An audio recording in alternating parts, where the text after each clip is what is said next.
Good day everyone. My name is Frederick V. Baracao Jr., DotBat student, and for today, I will recite two poems of Jose Rizal. The first poem, First Inspiration by Jose Rizal. Why falls so rich a spray of fragrance from the bowers of the balmy flowers upon this festive day? While from woods and vales do we hear sweet measures ringing, that seem to be the singing of a choir of nightingales?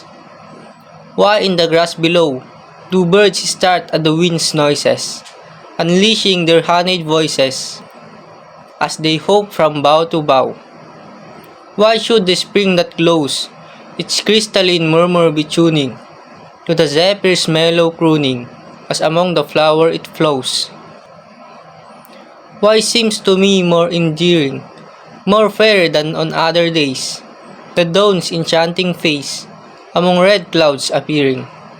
The reason, dear mother, is they feast your day of gloom, the rose with its perfume, the bird with its harmonies, the spring that rings with laughter upon this joyful day, with its murmur seems to say, live happily ever after. And from that spring in the grove, now turn to hear the first note, not from my lute I emote, to the impulse of my love. The poem My First Inspiration by Jose Rizal is a tribute to his mother. It was written to express his love and appreciation for her on her birthday. The poem teaches that a mother is a person's first inspiration. It expresses eternal love and appreciation for a mother. The second poem, Our Mother Tongue by Jose Rizal. If truly a people dearly love, the tongue to them by heaven sent, they will surely yearn for liberty, like a bird above in the firmament. Because by its language one can judge a town, a barrio, and kingdom.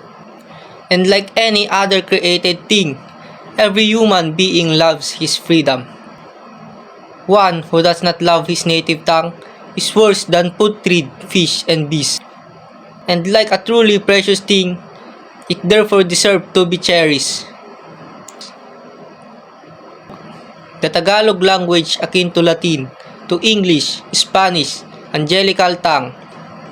For God who knows how to look after us, His language He bestowed us upon. As others, our language is the same, with alphabet and letters of its own. It was lost because a storm did destroy, on the lake the Bangka one in years bygone.